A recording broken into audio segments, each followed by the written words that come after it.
Assalamualaikum warahmatullahi wabarakatuh. Alhamdulillahirabbil alamin. Hamdan wa fi ni'amahu wa ikaful majidah. Ya Rabbana lakal hamdu kama yanbaghi li jalali wajhika wa 'azimi sultanik, amma ba'du.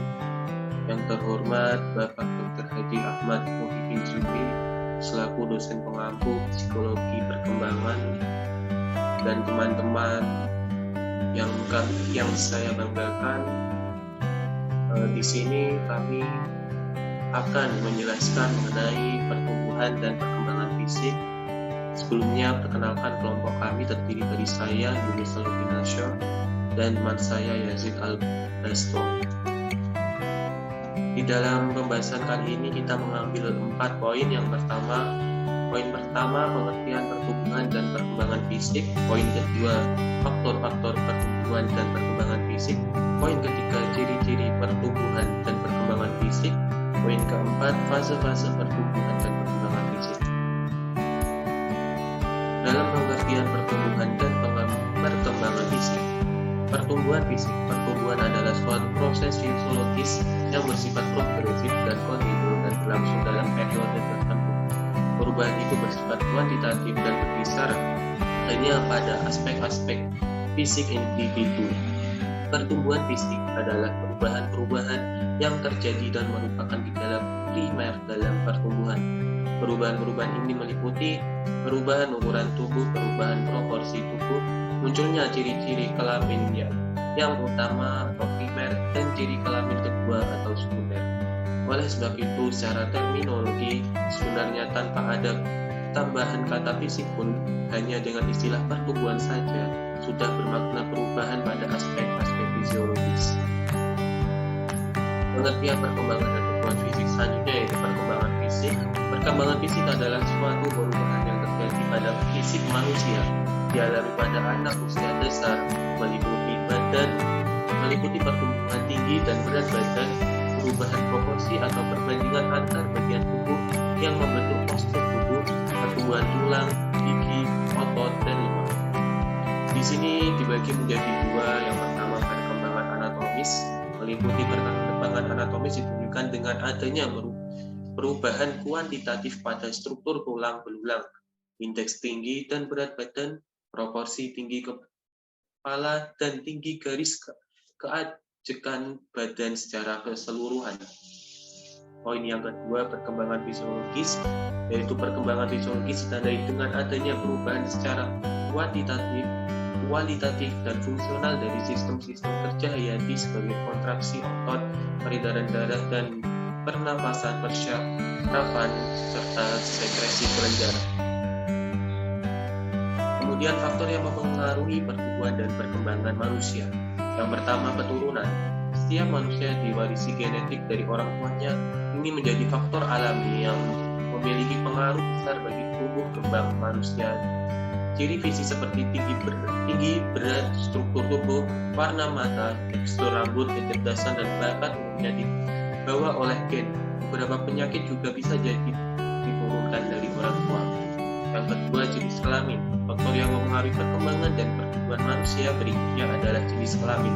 Laki-laki dan perempuan tentu akan memiliki proses kembang yang berbeda, baik secara fisik maupun psikis. Perkembangan perempuan untuk menjadi dewasa juga cenderung lebih cepat daripada laki-laki. Kemudian selanjutnya, hormon. Faktor internal alami lainnya yang tak bisa disingkirkan adalah hormon. Jika produksi hormon sesuai kebutuhan, maka fungsi tubuh akan berjalan sebagaimana mestinya. Jika kadar hormon tidak seimbang, berbagai fungsi tubuh biasa terhambat yang berujung pada tidak normalnya tumbuh kembang seseorang. Bukan itu saja, hormon tak seimbang bisa menyebabkan masalah kesehatan fisik dan mental. Kemudian nutrisi. Agar fungsi tubuh optimal, asupan nutrisi juga harus seimbang. Kecukupan gizi berperan penting sebagai faktor yang mempengaruhi pertumbuhan dan perkembangan manusia. Kekurangan nutrisi bisa menyebabkan terhambatnya proses ini. Sebaliknya, makan berlebihan dengan nutrisi tak seimbang bisa munculnya masalah kesehatan. Faktor yang mempengaruhi pertumbuhan dan perkembangan fisik selanjutnya yaitu aktivitas fisik. Aktivitas fisik amat penting dalam menunjang pertumbuhan seseorang. Jika seseorang memiliki aktivitas fisik yang baik, kekuatan otot dan massa tulangnya akan tumbuh dengan baik. Peran penting lainnya adalah mampu meningkatkan sistem imun sehingga bisa melawan kuman dengan optimal. Kemudian pendidikan. Pendidikan baik sekolah maupun keluarga penting dalam menunjukkan perkembangan seseorang. Pendidikan yang baik adalah memberi efek positif bagi mental, intelektual, emosional, dan kemampuan sosial. Ini juga berperan penting dalam menentukan peran seorang di masyarakat. Proses ini juga akan membimbing kedewasaan anak menjadi lebih baik. Selanjutnya, lingkungan. Faktor lingkungan ini amat luas, dari masyarakat, kemampuan ekonomi, keluarga, rumah tangga, kemajuan teknologi, asupan nutrisi, hingga geografis. Peran populasi dan aspek lingkungan buatan manusia tak bisa dianggap remeh. Lingkungan yang sehat akan berpengaruh baik bagi pertumbuhan dan perkembangan seseorang. Begitu juga sebaliknya, lingkungan yang buruk akan memberikan dampak yang buruk pula. Sekian dari saya, selanjutnya akan dilanjutkan oleh teman saya, saudara Yazid Al-Bastami. Kepadanya saya persilahkan. Oke, Assalamualaikum warahmatullahi wabarakatuh. Di sini saya Yazid Al-Bastami akan melanjutkan presentasi dari saudara Hilmi Salahuddin Nasr. Untuk selanjutnya, yakni bab yang ketiga, ciri-ciri pertumbuhan dan perkembangan fisik. Di sini saya akan membahas terlebih dahulu tentang ciri pertumbuhan dan perkembangan fisik pada wanita. Di sini dibagi menjadi dua, yakni ciri primer dan ciri sekunder.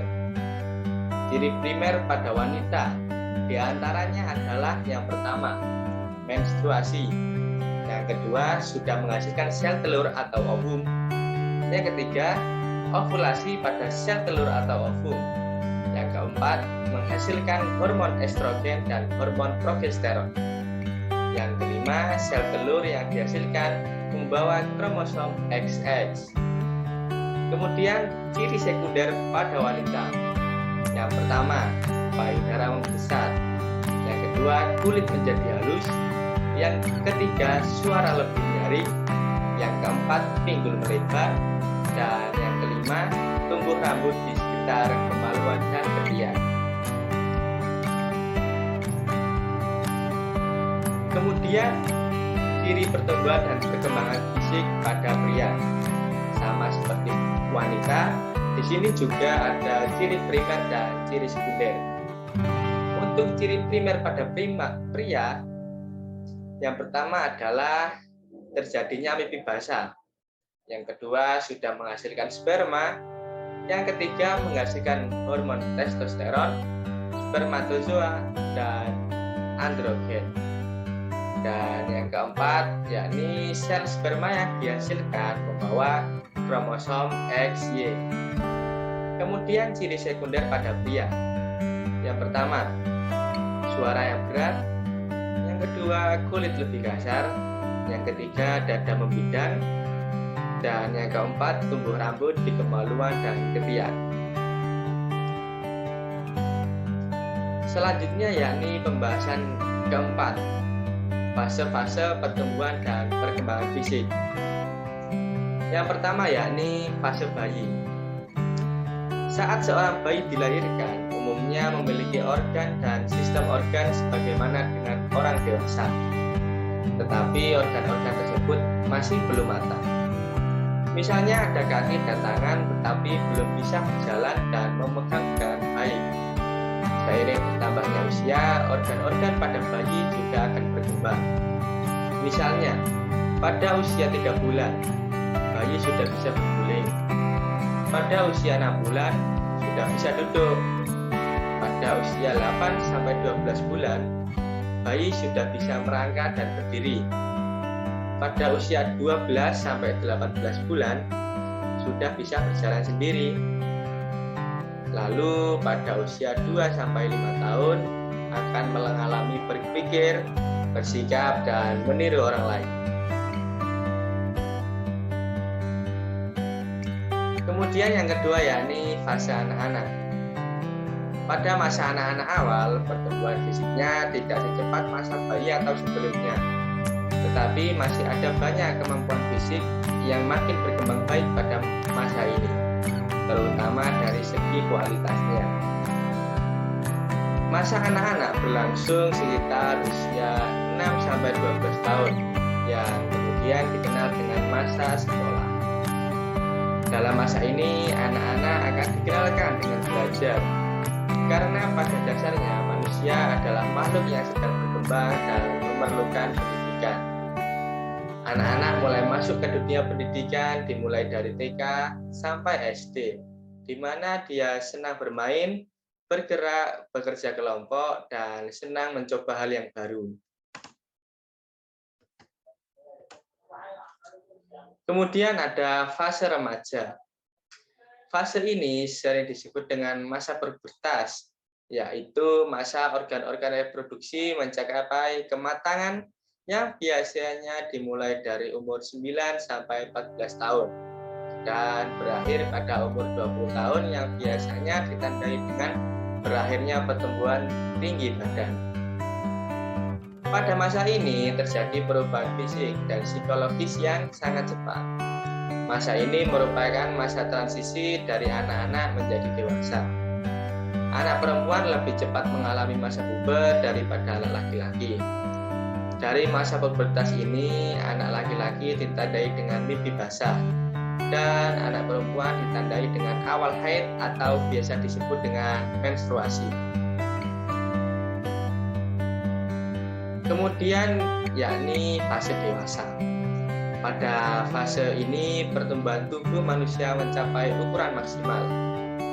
Pertumbuhan tulang dan otot berhenti sehingga orang dewasa tidak dapat tambah tinggi lagi. Pada masa ini seorang individu dituntut untuk melepaskan ketergantungan kepada orang tua dan berusaha untuk mandiri sebagai manusia dewasa. Masa dewasa biasanya dimulai dari usia 20 tahun hingga kira-kira usia 40 tahun. Dan biasanya ditandai dengan selesainya pertumbuhan pubertas dan organ kelamin anak yang telah berkembang dan mampu bereproduksi. Pada masa ini, individu akan mengalami perubahan fisik dan psikologis tertentu bersamaan dengan masalah-masalah penyesuaian diri dan harapan-harapan terhadap perubahan tersebut. Manusia dewasa sudah dianggap mampu mengendalikan dorongan-dorongan dari dalam untuk diarahkan pada tujuan yang berarti.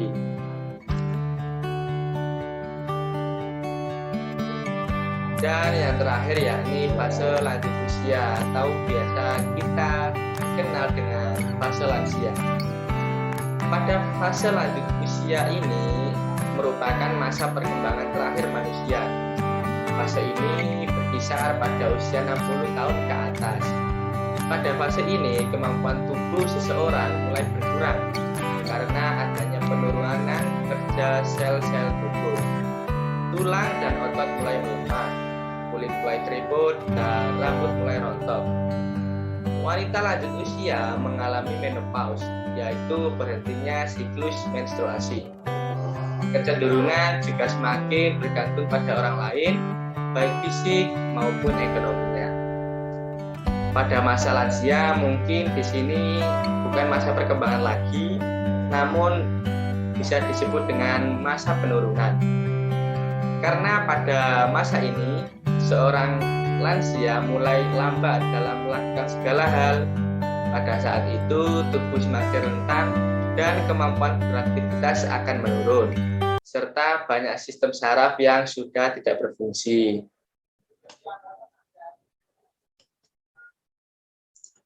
Demikianlah yang dapat kami sampaikan. Mohon maaf apabila masih banyak kekurangan. Terima kasih atas perhatiannya. Wabillahi taufiq wal hidayah, waridha wal inayah. Assalamualaikum warahmatullahi wabarakatuh.